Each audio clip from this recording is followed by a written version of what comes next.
हाय नमस्कार दोस्तों। समय का जो अमूल्य खजाना हमें मिला है, हम उम्मीद करते हैं कि आप इसका बेहतरीन इस्तेमाल कर रहे होंगे और खजाना वेस्ट नहीं कर रहे होंगे। है एक और नई ऑडियो बुक समरी, कर्मयोग, जिसे लिखा है स्वामी विवेकानंद जी ने। अच्छा, क्या आप अपने काम में थकान महसूस करते हैं या आपको अपना काम करने की इच्छा ही नहीं होती? क्या आपको लगता है कि आपके काम की तारीफ नहीं की जाती? क्या आपको ये भी लगता है कि आप ज्यादा पहचान पाने के हकदार हैं? अगर आपका जवाब हाँ है, तो ये ऑडियो बुक समरी आपके लिए है। स्वामी विवेकानंद एक महान संत और टीचर हैं। मॉडर्न दुनिया को वेदांत और योग के बारे में सिखाने वाले वे सबसे पहले इंसान हैं। उन्होंने पूरे अमेरिका और यूरोप में घूम घूम कर कई लेक्चर्स दिए। स्वामी विवेकानंद इस बात में विश्वास करते थे कि भगवान की सेवा करने के लिए पहले लोगों की सेवा करना जरूरी है। उनकी तालीम और सोच को न सिर्फ भारत में बल्कि दुनिया के कई हिस्सों में बहुत महत्व दिया जाता रहा है। उनकी सिखाई हुई बातें बहुत मूल्यवान हैं। इस बुक समरी में न्यूयॉर्क में स्वामी जी द्वारा दिए गए लेक्चर्स का कलेक्शन है। स्वामी जी ने अमेरिका में 2.5 साल बिताए, जहां उनका बहुत स्वागत हुआ। उन्हें बहुत पसंद किया गया।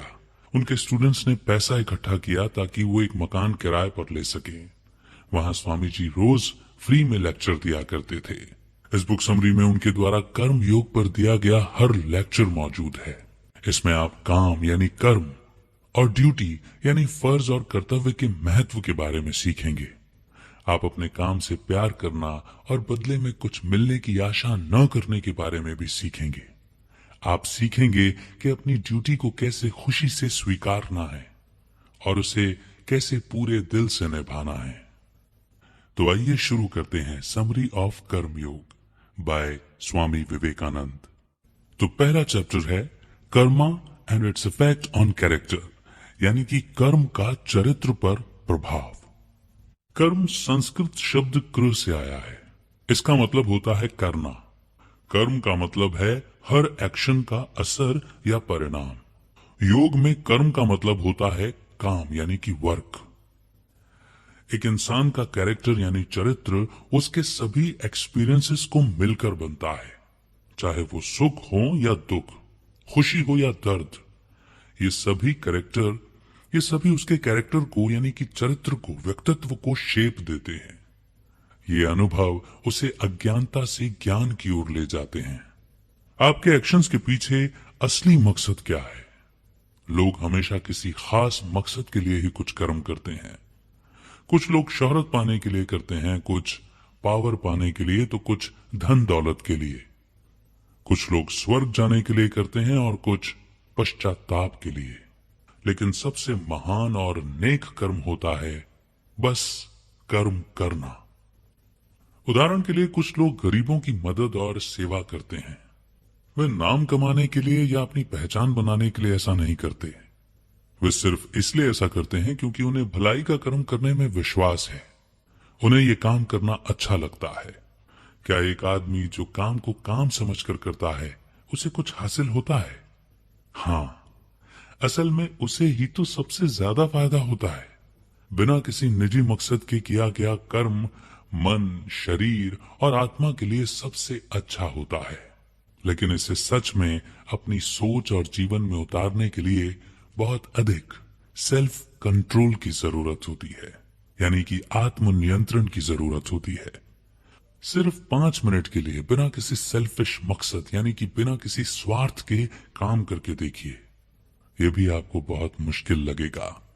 किसी काम के बदले में कुछ ना मिलने की सोच भी हमें परेशान कर देती है ना?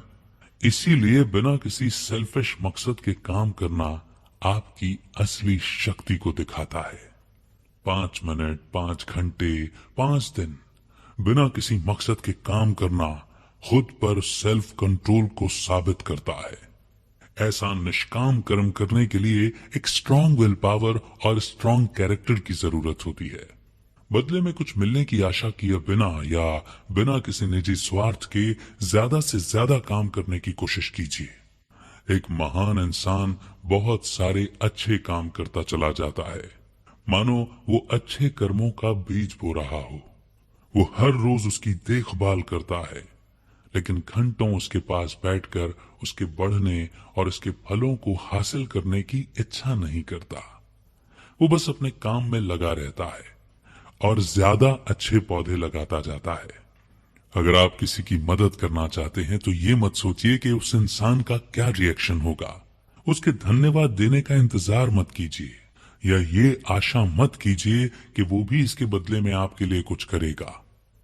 अगर आप अच्छा कर्म करना चाहते हैं तो बस उस पर कायम रहिए। किसी इनाम के बारे में सोचने की जगह और भी ज्यादा अच्छे कर्म करने के बारे में सोचिए। रोजाना सेल्फ कंट्रोल की प्रैक्टिस कीजिए। ये बहुत जल्द आपकी हैबिट बन जाएगी और ये हैबिट आपका कैरेक्टर और आपका संस्कार बन जाएगा। उनके अगले लेक्चर का टॉपिक है each is great in his own place, यानी हर एक अपने जीवन में महान है। हर एक इंसान का खुद के जीवन में अपना अलग रोल और आइडियल्स यानी कि आदर्श होते हैं। कोई किसी पर अपनी सोच को थोप नहीं सकता। जो रोल आपको मिला है उसे अच्छी तरह से पूरा करने की कोशिश कीजिए। आप अपने दिए गए रोल को पूरे मन से अच्छी तरह निभाकर खुद को सच के और करीब ले जाते हैं। उदाहरण के लिए घर के बड़े को अपने पेरेंट्स, वाइफ, बच्चों और रिश्तेदारों और पड़ोसियों की तरफ अपनी ड्यूटी अच्छी तरह निभानी चाहिए। उसे उनकी सभी जरूरतों का ध्यान रखना चाहिए और उनकी रक्षा करनी चाहिए। ये उनकी ड्यूटी है। एक सन्यासी को दुनिया पूरी तरह त्याग देनी चाहिए। उसे परिवार या धन दौलत के बारे में नहीं सोचना चाहिए। उसकी ड्यूटी है भगवान की पूजा करना, उनकी सेवा करना और उनके बारे में और भी जानने की कोशिश करना। आप उस घर के बड़े और सन्यासी को एक दूसरे का रोल अदा करने को नहीं कह सकते। उन्हें अपनी जिम्मेदारी निभानी होगी। अपना रोल ठीक से अदा करना ही हमें महान बनाता है। एक बार एक राजा था जो अपने राज्य में आने वाले हर सन्यासी से पूछा करता था, इनमें से कौन महान है? एक सन्यासी जिसने दुनिया को त्याग दिया है, या वो घर बार संभालने वाला आदमी जो इस समाज में रहकर अपनी हर ड्यूटी को पूरा करता है? कुछ ज्ञानी लोगों ने कहा सन्यासी ज्यादा महान है। राजा ने इसका सबूत मांगा। जब वो ये शर्त पूरी नहीं कर पाए तो राजा का आदेश था कि उन्हें शादी करके घर बसाना होगा। तो वहीं कुछ लोगों ने कहा कि घर बार वाला आदमी ज्यादा महान है। जब वो इसे साबित नहीं कर पाए तो उन्हें भी शादी करके घर बसाने का आदेश दे दिया गया। फिर एक कम उम्र का सन्यासी आया जिसने कहा कि घर बार वाला आदमी और सन्यासी दोनों ही महान हैं, मगर दोनों अपनी अपनी जगह महान हैं। राजा ने कहा साबित करो। उस युवा सन्यासी ने कहा मेरे साथ एक यात्रा पर चलिए ताकि मैं इसे साबित कर सकूं। राजा अपना राज्य और सेवकों को छोड़कर उसके साथ अकेले ही यात्रा पर चल दिए। वे मीलों तक चलते रहे और आखिर में एक महान राज्य में पहुंचे। उस खूबसूरत राज्य की राजकुमारी शादी के लिए एक अच्छे लड़के की तलाश कर रही थी। वो एक परफेक्ट आदमी को ढूंढने के लिए हर रोज एक समारोह का आयोजन करती। वो राजकुमारी बहुत सुंदर थी। वो जिसे भी पति के रूप में चुनती उसे समय आने पर उसके साथ राज्य पर शासन करने का सौभाग्य मिलने वाला था। बहुत सारे लोग आए लेकिन राजकुमारी को जिसकी तलाश थी वो उसे नहीं मिल रहा था। उसने एक एक करके सभी को रिजेक्ट कर दिया। फिर एक दिन उसने एक बहुत रूपवान सन्यासी को देखा। वो सन्यासी उस सुंदर राज्य को बस एक नजर देखने के लिए रुका था, लेकिन राजकुमारी को उससे प्यार हो गया। वो अपने राज सिंहासन से उतरकर उसके पास गई और उसके गले में माला डाल दी, जिसका मतलब है कि उसने सन्यासी को अपने पति के रूप में चुन लिया है। वो सन्यासी हक्का बक्का रह गया। उसने माला उतार फेंकी। उसने कहा यह क्या बकवास है? क्या आपको दिखाई नहीं देता मैं एक सन्यासी हूं? मेरे लिए शादी का कोई मतलब नहीं है। वहां के मंत्री ने कहा अगर आप राजकुमारी से शादी करते हैं तो इस पूरे राज्य पर आपका शासन होगा। लेकिन सन्यासी पर इस बात का कोई असर नहीं हुआ। वो जल्दी से मुड़ा और भागने लगा। लेकिन राजकुमारी इस बात को स्वीकार नहीं कर पाई। उस पर बस मोह का भूत सवार था। उसने कहा अगर इस आदमी से मेरी शादी नहीं हुई तो मैं मर जाऊंगी। और वो सन्यासी के पीछे भागने लगी। वो राजा और सन्यासी जो इस राज्य में आए थे सब कुछ बड़े ध्यान से देख रहे थे। उन्होंने राजकुमारी और उस सन्यासी का पीछा करना शुरू किया। वो सन्यासी उस जंगल का रास्ता अच्छे से जानता था। वो बड़ी तेजी से उस राज्य के बाहर निकल गया और अपनी यात्रा पर आगे बढ़ने लगा। उस राजकुमारी ने उसे हर जगह देखा, लेकिन वो सन्यासी उसे नजर नहीं आया। वो बहुत थक गई थी। एक पेड़ के नीचे बैठकर वो सन्यासी की याद में आंसू बहाने लगी। वो रास्ता भटक गई थी और उसे कुछ समझ में नहीं आ रहा था कि वो क्या करे। वो राजा और वो युवा सन्यासी उसके पास गए। उन्होंने उसकी मदद करने का वादा किया, लेकिन बहुत अंधेरा हो चुका था, इसलिए वो सुबह होने पर ही उस जंगल से निकल सकते थे। इसीलिए वे तीनों उस बड़े से पेड़ के नीचे आराम करने के लिए बैठ गए। उसी पेड़ पर एक नीले रंग का पक्षी अपनी बीवी और 3 बच्चों के साथ रहता था। उस नीले पक्षी ने अपने घोंसले से झांक कर नीचे देखा और अपनी बीवी से कहा, सुनो, अब हम क्या करेंगे? हमारे यहाँ मेहमान आए हैं और हमारे पास उनके लिए आग जलाने का भी सामान नहीं है। इस कड़ाके की ठंड में वो ठिठुर रहे होंगे। इसीलिए वो पक्षी नीचे की तरफ उड़ा और एक जलती हुई डाल को उठा लिया। वो उसे अपनी चोंच में दबाकर अपने मेहमानों के सामने रखाया। उन तीनों ने उसमें और भी डालियां डालकर एक अच्छा सा बॉनफायर बना लिया, लेकिन अभी भी वो पक्षी चिंतित था। उसने अपनी बीवी से कहा कि अब हम क्या करें? हमारे पास उन्हें देने के लिए खाना नहीं है, मगर उन्हें बहुत भूख लगी होगी। फिर उसने जो किया, आप उसकी कल्पना भी नहीं कर सकते। उसने खुद को ही उनके सामने पेश कर दिया। वो उस आग में कूद गया। उन तीनों ने उसे बचाने की बहुत कोशिश की, लेकिन आग ने उसे भून कर रख दिया था। अब उसकी बीवी ने सोचा, यहां तो 3 मेहमान हैं, सिर्फ एक पक्षी काफी नहीं है। उसने सोचा अपने पति की मदद करना उसकी ड्यूटी है, और इसीलिए उसने भी आग में छलांग लगा दी। अब घोंसले में उनके 3 बच्चे अकेले रह गए थे। उन्होंने अपने माता पिता को ये सब करते हुए देख लिया था। वे तीनों इस बात से सहमत थे कि उन्हें अपने माँ बाप की इस ड्यूटी को पूरा करना होगा। वो तीनों भी आग में कूद पड़े और आग ने उन्हें भी भून दिया। अब वहां 5 पके हुए पक्षी थे, लेकिन राजा, सन्यासी और उस राजकुमारी का मन नहीं माना। वे भौचक्के होकर ये सब देख रहे थे कि इन पक्षियों ने क्या किया। उन तीनों की भूख ही मर चुकी थी। वो बस सुबह होने का इंतजार करने लगे। सुबह की पहली किरण निकलते ही उन दोनों ने सबसे पहले राजकुमारी को घर पहुंचाया। वो वापस अपने राज्य और पिता के पास चली गई।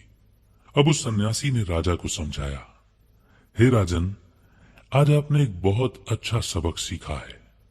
हर इंसान अपनी अपनी जगह पर महान होता है। एक की ड्यूटी किसी दूसरे को देने की जरूरत नहीं है। अगर आप दुनिया में रहना चाहते हैं तो आपको उन पक्षियों की तरह होना चाहिए। वो दूसरों की सेवा करने के लिए खुद का बलिदान करने को भी तैयार थे। और अगर आप इस दुनिया के मोह को छोड़ना चाहते हैं तो आपको उस सन्यासी की तरह होना चाहिए। एक सुंदर लड़की और इतने धनवान राज्य का राजा बनने का सुख भी उसे ललचा नहीं पाया। अपनी ड्यूटी को पूरे मन से कीजिए, तब आप शांति और सुकून से जी पाएंगे।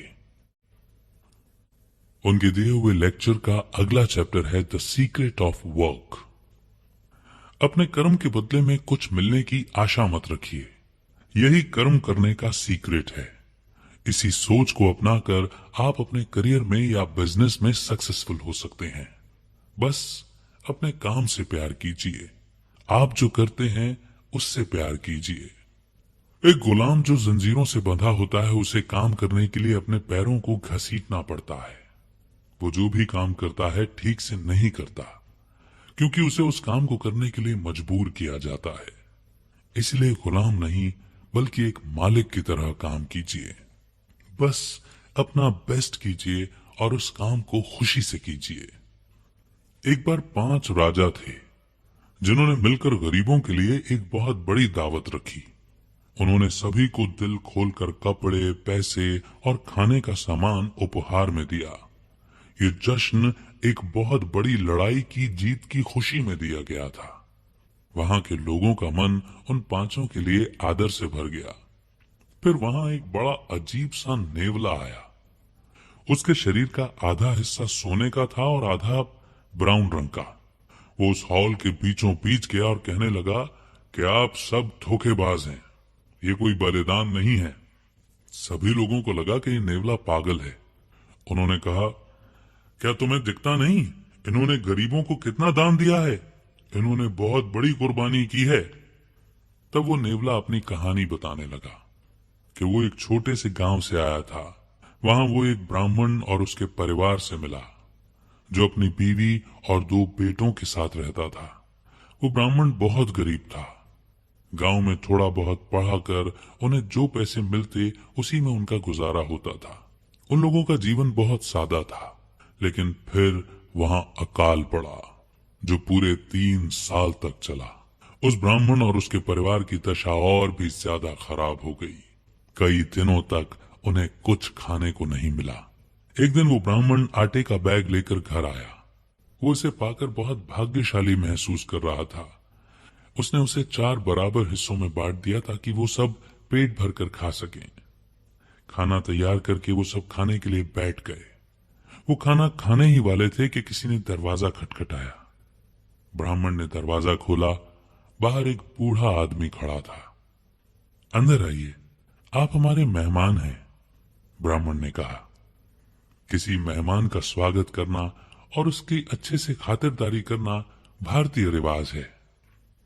इसलिए ब्राह्मण ने उस बूढ़े आदमी को अपना खाना परोस दिया। उस बूढ़े ने बड़ी जल्दी पूरा खाना खत्म कर दिया। उन्होंने बताया कि वो 10 दिनों से यात्रा कर रहे थे और उन्हें कुछ भी खाने को नहीं मिला था। उनकी भूख अभी भी शांत नहीं हुई थी। ब्राह्मण की बीवी ने अब अपना खाना उस बूढ़े आदमी को दे दिया। उसने वो भी झट से खत्म कर दिया। उसे अब भी भूख लगी थी।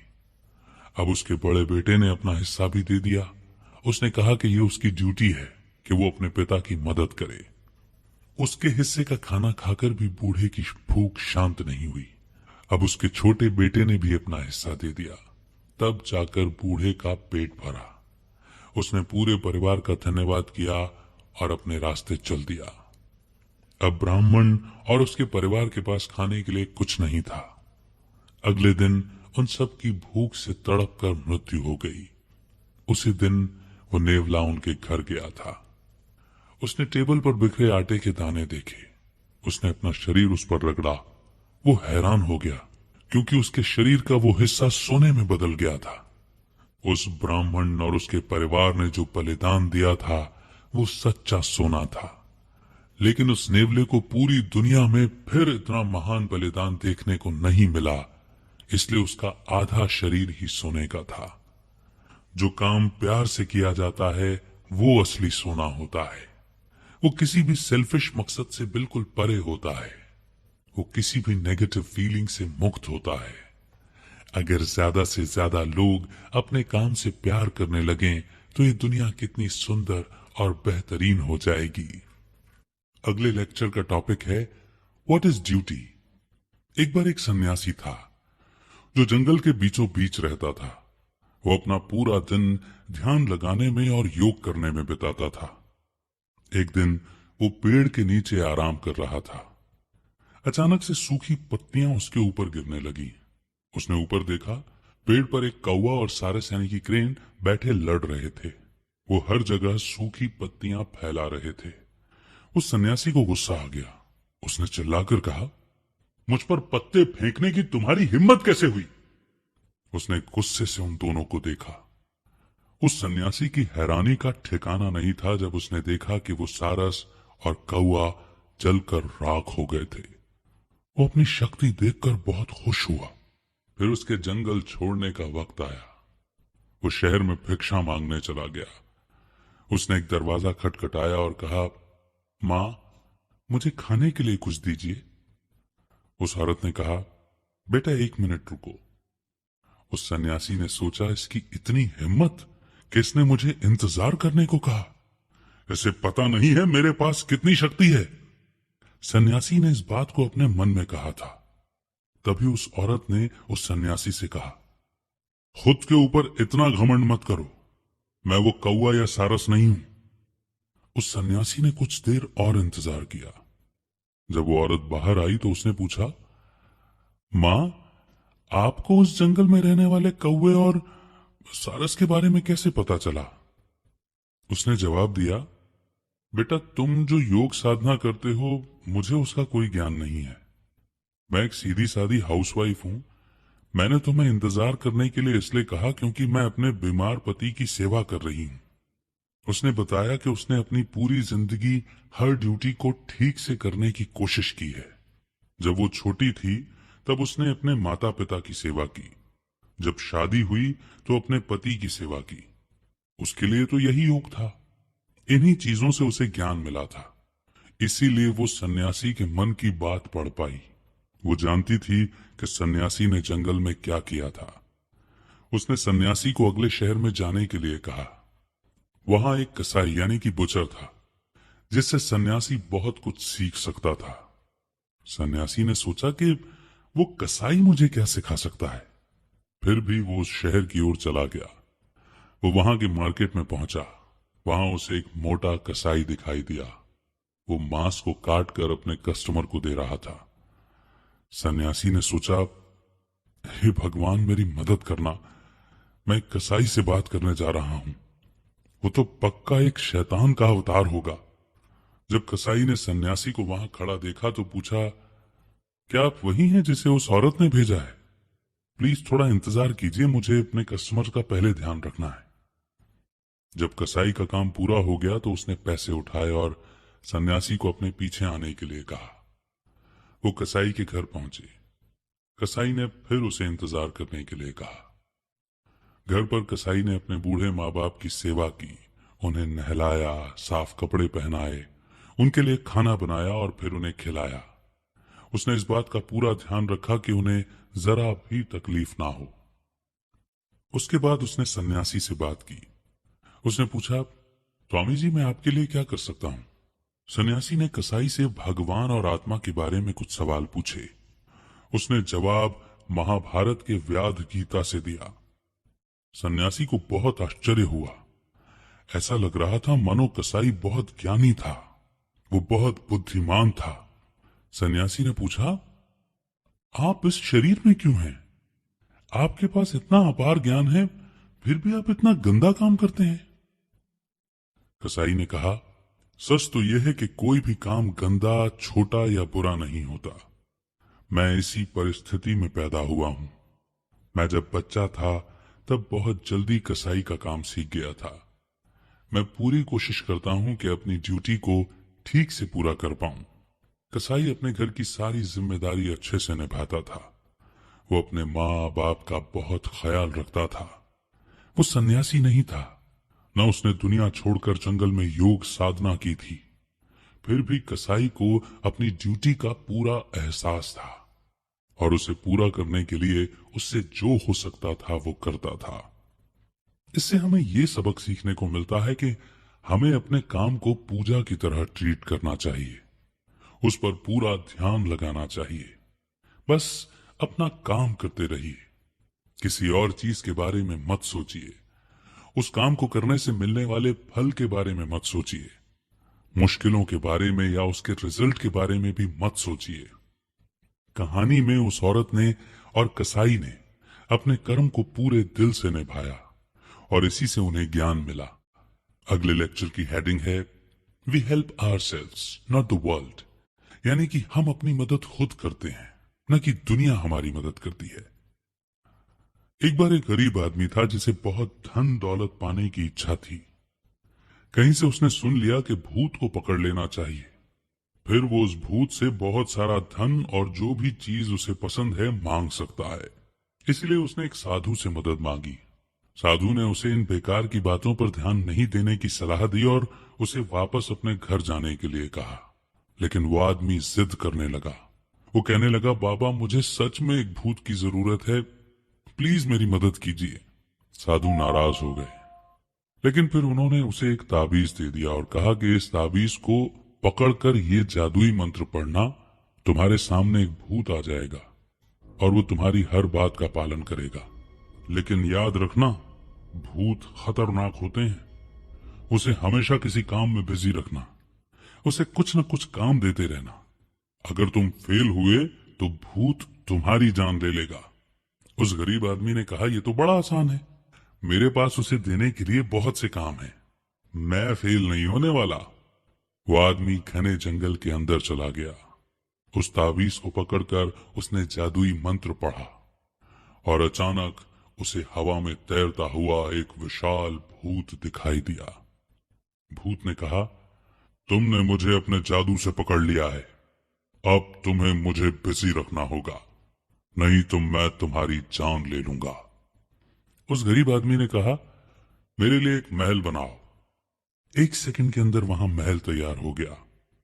भूत ने कहा, यह काम पूरा हो गया है, मुझ पर पैसों और गहनों की बारिश करो। पलक झपकते ही उस आदमी के चारों तरफ सोने, चांदी और हीरे जवाहरात का ढेर लग गया। हो गया, भूत ने कहा, इस जंगल को जमीन पर ले आओ, इसके ऊपर एक शहर बनाओ। बस कुछ ही पलों में उसके सामने पूरा शहर तैयार था। ये भी हो गया, भूत ने कहा, क्या और भी कुछ बाकी है? उसने पूछा। अब वो आदमी डर गया। वो भूत से और क्या मांगे उसे कुछ सूझ ही नहीं रहा था। मुझे करने के लिए कोई काम दो, नहीं तो मैं तुम्हें खा जाऊंगा। अब उस आदमी की हालत पतली हो गई। वो जितना तेज हो सकता था भागने लगा। वो तब तक नहीं रुका जब तक उसे वो साधु नहीं मिल गए। बाबा प्लीज मुझे बचाइए। उसने साधु को बताया कि उसके पास भूत को देने के लिए अब कोई काम नहीं है और अब वो उसे मार डालेगा। भूत भी वहां पहुंच गया। वो आदमी साधु के पीछे छुप गया। मैं तुम्हें खा जाऊंगा। भूत बस यही कहता जा रहा था। आखिर साधु ने आदमी से कहा, ध्यान से सुनो, एक ऐसे कुत्ते की तलाश करो जिसकी पूंछ में घुंघराले बाल हों और वो मुड़ी हुई हो। फिर अपनी तलवार से उसकी पूंछ काट लेना और भूत से कहना कि उसे सीधा करके दे। उस आदमी ने बिल्कुल वैसा ही किया। भूत ने बार बार कोशिश की, लेकिन पूंछ वापस मुड़ जाती थी। इसमें कई दिन गुजर गए, लेकिन भूत उसे सीधा नहीं कर पाया। अंत में भूत बुरी तरह थक गया। उसने कहा, मुझे आज तक किसी काम में इतनी समस्या नहीं हुई। चलो, मैं तुम्हारे साथ एक समझौता करता हूं। अगर तुमने मुझे अभी आजाद कर दिया तो जितना भी पैसा मैंने तुम्हें दिया है तुम वो सब रख सकते हो और मैं तुम्हें कभी भी नुकसान नहीं पहुंचाने का वादा करता हूं। इस डील से वो आदमी बहुत खुश हुआ और उसने भूत को जाने दिया। जिस दुनिया में हम रहते हैं वो बिल्कुल कुत्ते की पूंछ जैसी है, टेढ़ी। न जाने कितने महान लोगों ने इसे सीधा करने की कोशिश की है, लेकिन जब वो अपनी पकड़ ढीली कर देते हैं तो ये दुनिया फिर से पूंछ की तरह टेढ़ी हो जाती है। इसलिए सबसे अच्छा होता है इस दुनिया के पाप, बुरे कर्मों और गलतियों का असर खुद पर नहीं होने देना। आप उसे कंट्रोल नहीं कर सकते तो बस उसे रहने दीजिए। इसके बजाय उन चीजों पर ध्यान दीजिए जिन्हें आप कंट्रोल कर सकते हैं। अपने काम को और खुद को पहले से भी बेहतर बनाने पर ध्यान दीजिए। प्यार करना, शांत रहना और सही का साथ देना जैसी आदतों को अपनाने की कोशिश कीजिए। जितना हो सके उतने ज्यादा लोगों की सेवा कीजिए। ये दुनिया तब भी टेढ़ी की टेढ़ी ही रहेगी, लेकिन खुद को सीधा करना भी बहुत महान कर्म है। यही है ड्यूटी। तो दोस्तों, इसी के साथ ये ऑडियो बुक समरी यहीं पर खत्म होती है। दोस्तों, उम्मीद करते हैं कि ये ऑडियो बुक समरी आपको बेहद पसंद आई होगी। अपनी पसंदगी जाहिर करें। अगली ऑडियो बुक समरी के साथ जल्द ही होगी मुलाकात। तब तक रखिए अपना बेहतर ख्याल।